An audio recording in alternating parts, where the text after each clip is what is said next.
Welcome to the Real Estate Espresso Podcast, your morning shot of what's new in the world of real estate investing. I'm your host, Victor Menashe. This is the weekend edition where we interview notable people from the world of real estate investing. Today is no exception. We've got a great guest all the way from Dallas, Texas. Welcome to the show, David Liggitt. Thank you, Victor. Great to see you and great to be on. Great to have you here. Now, David, you're in the data center space, which is a fascinating space. It harkens back to my days in the tech industry, and we're going to have an awesome conversation about that. But before we dive into the details, maybe give us a little bit of your backstory and how you got to this point in your journey. Right on. I got into the commercial real estate industry back in 2007. I had no idea what a data center was, had never thought about a kilowatt, a megawatt, all the things that make data centers go. I had never even considered. And so very quickly, I found myself with some individuals that were focused on helping CBRE, who the company I was with, their customers really evaluate where, from a data center perspective, they wanted to be. And that's how I got into the industry. I spent about 8 years at CBRE, had a great experience there, and then transitioned from that in 2014 to starting our company, Data Center Hawk, which is an online platform for people that are in the data center space or investors, providers to subscribe and get information about this industry, which is growing at a fascinating rate. So that's how I got into the space. We love being in it. We've loved developing technology in our platform around just an industry that keeps growing. Fantastic. Well, the data center space is a very interesting one because there's a lot of drivers that are counterintuitive for those that aren't fully versed in it. I think about the number one thing is just keeping your energy costs under control. So you got to be in a location where your electricity costs are not too high, number one. Number two, and this is perhaps a little counterintuitive, you've got to be at the intersection of a number of redundant fiber networks so that if one network goes down, you've got redundant paths so that you don't lose connectivity. And for global players that are looking to be in the data center space, that redundancy, that connectivity is so important. So it really drives the location. You can't just drop these anywhere and say, okay, I'm in the data center business. So how's that driven your choice of sites? Are you just focusing on acquisition? Are you focusing on development? What's the play? Well, you've identified something that's really important in our industry, which is, this is critical infrastructure. So if you think businesses, think healthcare, hospitals, these companies that this is the digital framework that our society runs off of every minute of every day. So where you put these location is very important. Now, the good news is you really can build these in anywhere, but it takes time and money, and most people don't have a lot of time and they don't want to spend the capital it takes to bring, as you mentioned, fiber networks to that location or bring extra power to those places. So they want to go to areas, geographic areas where there's already a confluence of those items: power, fiber, water, the infrastructure needed to actually build these facilities. And we have seen over the last several years those actually facility sizes even get bigger and bigger as cloud service providers and other large companies really continue to mature their portfolios across not just here in the US, but across the world. So those are really important drivers that do drive location. We really focus, Victor, on the information side of the business. So there's some people out there that are consulting with companies on saying, hey, you should go here, you should go there. What we do at Data Center Hawk is we go out,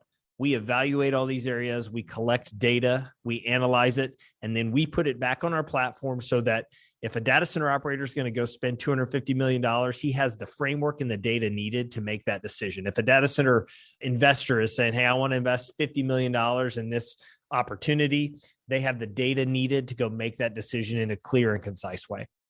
How much of that is getting allocations on some of these critical infrastructure items, whether it's water, whether it's electricity, at bulk rates, and all of the things that you would need to get a project not just fully entitled, but economically entitled with a nice tidy bow in advance of somebody actually even putting their signature to a contract? Yeah, that is a great observation.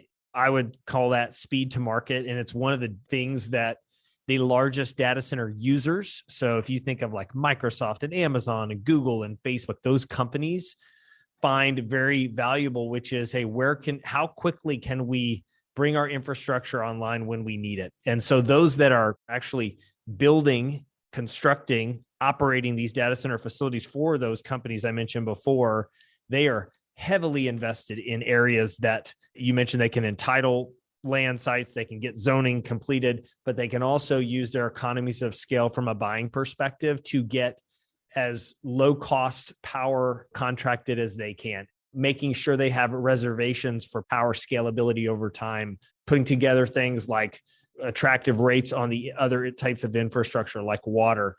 That is all on the radar of those companies. And they're really pros and experts at it. When you go to some of these areas and you see the scale of some of these buildings, it will blow your mind because they are massive operations, but they're doing it very quick. They're delivering the capacity in very quick timelines to meet the needs of the users. And that's one of the reasons this market is growing so fast. Now, is there a particular size that makes sense for a data center, below a certain square footage or a certain volume doesn't make sense? Or is there a particular sweet spot that you're targeting? 10 years ago, we were seeing development take place of a specific like data center facility in like the 100,000 square foot range, and typically anywhere from 8 to 12 megawatts of critical power. That's the power that data center owner actually sells. Today, we are seeing buildings anywhere from 250 to 500,000 square feet. And, many of these buildings can support up to 60, 70, 80 megawatts of power, which if you're not in the power world, just know that's a lot. And it takes generators and UPS systems and all the cooling infrastructure as well to make that happen. And that all goes into the building or around the building. We've definitely seen over the last 10 years an increase in development size. And with that development comes the needed infrastructure to make it happen. If you were to look at a power budget for a data center, how much, and you don't need an exact answer here, but how much goes into cooling the building versus actually powering the servers themselves? Typically, there's a metric that the data center industry uses called PUE, which is power usage effectiveness. So it basically measures how much of the electricity going into the building is cooling or is dedicated to the space itself versus how much of the electricity is powering the other parts of the building. And it's a calculation I won't bore you with, but the reality is that the data center providers and users have gotten very efficient. So typically there's maybe a 10 to 20% range of extra electricity needed to actually like power the buildings. Years ago, it was 40 to 50%. And years before that, it was almost 2 times, you'd need, if you took a megawatt of power, you'd need 2 megawatts to actually get 1 megawatt of that critical power that we talked about. And that's changed significantly over the last several years. So I think what that points to, the big takeaway is that the data center construction design has gotten much more efficient. And that is good for the data center industry. It's also good for the environment. I think the designers of the servers themselves have gotten a lot more effective. I know that historically, a lot of the processors were these very large server Intel processors that were very power hungry. They were not very efficient. So much energy went into just, heat as opposed to anything else. And they've started building processors that are arrays of much lower power processors. And they found that your processing power per watt is much, much better when you start to apply some of the same techniques that are used in mobile technology into the server world. It's made those processors tremendously more efficient. Another thing I would add to that is the way that the cooling techniques have changed over the last 10 years. Like one of the things that we're seeing, this is very like cutting edge, but we've seen some large companies that are able to take some different approaches from a cooling perspective, look at liquid cooling, where these servers are actually in a liquid that will help cool it in a more efficient manner. And the takeaway from that is that you can get a lot in those type of scenarios, you can get a lot more power to those buildings and cool it in a way that in the past you haven't been able to. So that's certainly something to watch. I don't think that's going to be a trend that, sweeps through the industry very quickly. This is still kind of on that cutting edge that I mentioned, but there are some bigger companies looking into this and seeing some positive results. And so with the efficiency in chip design and the way servers are being allocated from an infrastructure perspective today, with some of the cooling things we're seeing, we're definitely witnessing some efficiencies in the space that we haven't seen before. That being said, we're also seeing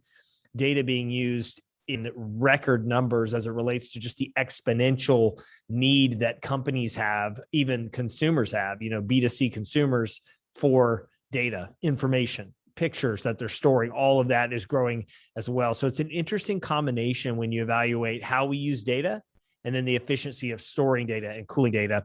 And those two things are really what we see play out every day in the data center industry. It's really fun. I love it. Well, David, if folks want to connect, if they want to learn more, what's the best way? Datacenterhawk.com is our website. The tools that we sell subscription to, that's all on there. We also have a blog page where we are producing weekly insights about the industry. We actually will do video interviews with key industry leaders and talk about trends, not just in the US and North America and Canada, but also in areas like Europe and Asia. So those are some great places to check us out. You can also get on any type of social media, LinkedIn, Twitter, Instagram, those type of places, and we're there as well. So those are great places to connect with us. Fantastic. Well, David, thank you for the perspective. It's an industry that I've always been close to for much of my technical career. Now that I'm in the world of real estate investing, not so much, but I love the business. And for the listeners at home, definitely reach out to David at datacenterhawk.com. And in the meantime, have an awesome rest of your weekend. Go make some great things happen. And we'll talk to you again tomorrow.